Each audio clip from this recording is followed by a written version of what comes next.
everyone, how are you? Welcome to our channel Learn with Lahima. Today's video లో daily use చేసే మరికొన్ని English sentences ని నేర్చుకుందాం. Video నచ్చినట్లయితే లైక్ చేయండి అండ్ షేర్ చేయండి. మరికొన్ని ఇంట్రెస్టింగ్ వీడియోస్ కోసం నా ఛానల్ ని సబ్స్క్రైబ్ చేసుకోండి. అలానే వీడియోని ఎండింగ్ వరకు స్కిప్ చేయకుండా చూడటానికి ట్రై చేయండి. Let's get into hour video. నేను సహాయం చేయకపోతే ఎవరు చేస్తారు? నేను సహాయం చేయకపోతే ఎవరు చేస్తారు అని అడుగుతూ ఉంటాం కదా. అటువంటి సందర్భాల్లో ఇంగ్లీష్లో if I don't help who will? If I don't help who will? ఎవరు చేస్తారు? Okay, so the next one, నేను చదవకపోతే ఎవరు చదువుతారు? నేను చదవకపోతే ఎవరు చదువుతారు అని అడుగుతూ ఉంటాం కదా. అటువంటి సందర్భాల్లో if I don't read who will? If I don't read who will? So the next one, నేను కాల్ చేయకపోతే ఎవరు చేస్తారు?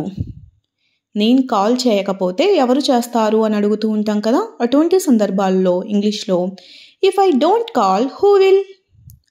If I don't call who will?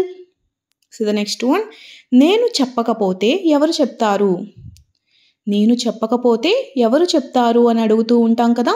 అటువంటి సందర్భాల్లో if I don't say it who will? If I don't say it who will? ఎవరు చెప్తారు? So the next one, నేను పిలవకపోతే ఎవరు పిలుస్తారు? నేను పిలవకపోతే ఎవరు పిలుస్తారు అని అడుగుతూ ఉంటాం కదా. అటువంటి సందర్భాల్లో who will call if I don't call? Who will call if I don't call? Okay, so the next one, నేను అతనితో చాలాసార్లు మాట్లాడాను. నేను అతనితో చాలాసార్లు మాట్లాడాను అని చెప్తుంటాం కదా. అటువంటి సందర్భాల్లో ఇంగ్లీష్లో I talked to him many times. I talked to him many times. So the next one, నేను ఆమెకు చాలాసార్లు చెప్పాను. నేను ఆమెకు చాలాసార్లు చెప్పాను అని చెప్తుంటాం కదా. అటువంటి సందర్భాల్లో ఇంగ్లీష్లో I told her many times. I told her many times. So the next one, నేను అతనికి చాలాసార్లు ఫోన్ చేశాను. నేను అతనికి చాలాసార్లు ఫోన్ చేశాను అని చెప్తుంటాం కదా. అటువంటి సందర్భాల్లో ఇంగ్లీష్లో I called him many times. I called him many times. So the next one, వారు చాలాసార్లు ఎక్కడికి వచ్చారు. వాళ్ళు చాలాసార్లు ఎక్కడికి వచ్చారు అని చెప్తుంటాం కదా. అటువంటి సందర్భాల్లో ఇంగ్లీష్లో they have come here many times. They have come here many times. So the next one, నేను ఆమె గురించి చాలాసార్లు విన్నాను. నేను ఆమె గురించి చాలాసార్లు విన్నాను అని చెప్తుంటాం కదా. అటువంటి సందర్భాల్లో ఇంగ్లీష్లో I have heard about her many times. I have heard about her many times. Heard అంటే వినడం. Okay, so the next one, వాళ్ళు నాకు చాలాసార్లు చెప్పారు.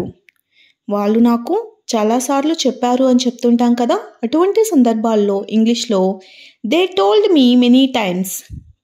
They told me many times.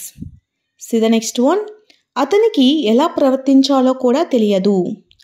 అతనికి ఎలా ప్రవర్తించాలో కూడా తెలియదు అని చెప్తుంటాం కదా. అటువంటి సందర్భాల్లో ఇంగ్లీష్లో he doesn't even know how to behave. He doesn't even know how to behave. So the next one, ఆమెకి ఎలా వండాలో కూడా తెలియదు. ఆమెకి ఎలా వండాలో కూడా తెలియదు అని చెప్తుంటాం కదా. అటువంటి సందర్భాల్లో ఇంగ్లీష్లో she doesn't even know how to cook.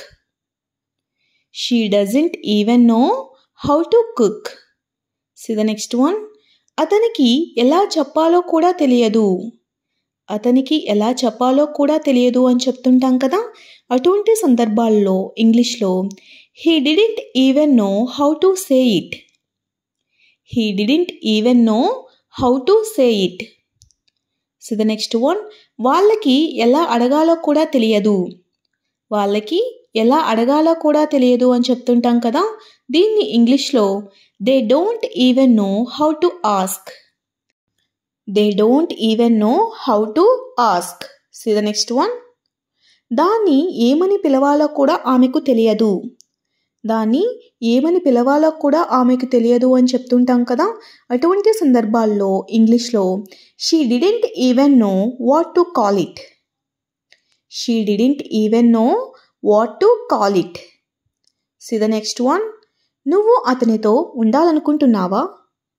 నువ్వు అతనితో ఉండాలనుకుంటున్నావా అని అడుగుతూ ఉంటాం కదా. అటువంటి సందర్భాల్లో ఇంగ్లీష్లో do you want to be with him? Do you want to be with him? See the next one. నువ్వు ఆమెతో మాట్లాడాలనుకుంటున్నావా? నువ్వు ఆమెతో మాట్లాడాలనుకుంటున్నావా? దీన్ని ఇంగ్లీష్లో do you want to talk to her? Do you want to talk to her? నువ్వు ఆమెతో మాట్లాడాలనుకుంటున్నావా? See the next one. ఆమె ఏమైనా చెప్పాలనుకుంటుందా? ఆమె ఏమైనా చెప్పాలనుకుంటుందా అని అడుగుతూ ఉంటాం కదా. అటువంటి సందర్భాల్లో ఇంగ్లీష్లో she wants to say something. She wants to say something. ఆమె ఏమైనా చెప్పాలనుకుంటుందా? See the next one. వాళ్ళు ఎక్కడికైనా వెళ్ళాలనుకుంటున్నారా? వాళ్ళు ఎక్కడికైనా వెళ్ళాలనుకుంటున్నారా అని అడుగుతూ ఉంటాం కదా. అటువంటి సందర్భాల్లో ఇంగ్లీష్లో they want to go somewhere. They want to go somewhere. See the next one. నాతో నువ్వు ఏమైనా మాట్లాడాలనుకుంటున్నావా? నాతో నువ్వు ఏమైనా మాట్లాడాలనుకుంటున్నావా అని అడుగుతూ ఉంటాం కదా. అటువంటి సందర్భాల్లో ఇంగ్లీష్లో is there anything you want to talk to me about? Is there anything you want to talk to me about? Okay. See the next one. మీరు చాలా బిజీగా ఉన్నట్లున్నారు. మీరు చాలా బిజీగా ఉన్నట్లున్నారు అని అడుగుతూ ఉంటాం కదా. అటువంటి సందర్భాల్లో ఇంగ్లీష్లో you seem to be very busy. You seem to be very busy. మీరు చాలా బిజీగా ఉన్నట్లున్నారు. See the next one. వాళ్ళు చాలా సంతోషంగా ఉన్నట్లున్నారు. వాళ్ళు చాలా సంతోషంగా ఉన్నట్లున్నారు అని అడుగుతూ ఉంటాం కదా. అటువంటి సందర్భాల్లో they seem to be very happy. They seem to be very happy. See the next one. మీరు చాలా అలసిపోయినట్లుగా ఉన్నట్లున్నారు. మీరు చాలా అలసిపోయినట్లుగా ఉన్నట్లున్నారు. దీన్ని ఇంగ్లీష్లో you seem to be very tired. You seem to be very tired. Tired అంటే అలసిపోవడం. See the next one. మీరు చాలా ఆకలిగా ఉన్నట్లున్నారు. మీరు చాలా ఆకలిగా ఉన్నట్లున్నారు అని అడుగుతూ ఉంటాం కదా. అటువంటి సందర్భాల్లో you seem to be very hungry. You seem to be very hungry. Hungry అంటే ఆకలి. See the next one. మీరు చాలా భయపడుతున్నట్లుగా ఉన్నారు. మీరు చాలా భయపడుతున్నట్లుగా ఉన్నారు అని అడుగుతూ ఉంటాం కదా. అటువంటి సందర్భాల్లో ఇంగ్లీష్లో you seem to be very scared. You seem to be very scared. See the next one. కోపంలో ఆమె నన్ను అవమానించింది. కోపంలో ఆమె నన్ను అవమానించింది అని చెప్తుంటాం కదా. అటువంటి సందర్భాల్లో ఇంగ్లీష్లో she insulted me in anger. She insulted me in anger. In anger అంటే కోపంలో. See the next one. అతడు లోపలే ఆలోచిస్తున్నాడు. అతడు లోపలే ఆలోచిస్తున్నాడు అని చెప్తుంటాం కదా. దీన్ని ఇంగ్లీష్లో he is inwardly thinking. He is inwardly thinking. Inwardly అంటే లోపలే. ఆమె లోపలే నవ్వుతుంది. ఆమె లోపలే నవ్వుతుంది. దీన్ని ఇంగ్లీష్లో she laughs inwardly. She laughs inwardly. See the next one. వాళ్ళు లోపలే బాధపడ్డారు. వాళ్ళు లోపలే బాధపడ్డారు. దీన్ని ఇంగ్లీష్లో they inwardly worried. They inwardly worried. Inwardly అంటే లోపలే. Thanks for watching. If you like this video, please do like, share and subscribe guys. Thank you.